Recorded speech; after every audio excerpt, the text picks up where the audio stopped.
இலங்கை தலைநகர் கொழும்புவில் உள்ள நீர்கொழும்பு சிறைச்சாலை வன்முறை காடாக மாறி மரண ஓலங்கள் காதுகளை கிழிக்கும் இடமாக மாறியிருக்கிறது.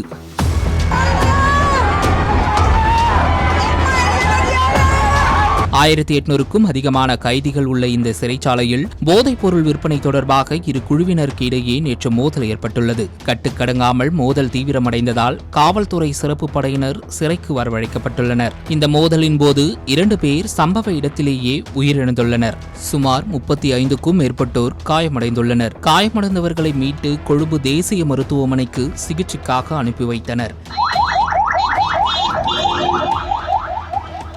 இந்த சம்பவம் தொடர்பாக பெண் கைதிகள் சிறையின் கூரை மீது ஏறி போராட்டம் நடத்தியுள்ளனர். அவர்களை சமாதானப்படுத்திய சிறை பணியாளர்கள் மற்றும் காவல்துறையினர் நிலைமையை கட்டுக்குள் கொண்டு வந்தனர். இந்நிலையில் இன்று மீண்டும் சிறை கைதிகளுக்கும் அதிகாரிகளுக்கும் மோதல் ஏற்பட்டுள்ளது. நிலைமை கைமீறவே அதிரடிப்படையினர் சிறைச்சாலைக்கு விரைந்துள்ளனர். நீண்ட நேர போராட்டத்திற்கு பிறகு நிலைமை கட்டுக்குள் கொண்டுவரப்பட்டுள்ளது. இந்த மோதலில் 25 பேர் உயிரிழந்துள்ளதாகவும் 100க்கும் மேற்பட்டோர் காயமடைந்துள்ளதாகவும் தகவல்கள் தெரிவிக்கின்றன. சிறைத்துறை அதிகாரிகள் பலரும் இந்த சம்பவத்தில் உயிரிழந்துள்ளதாக கூறப்படுகிறது.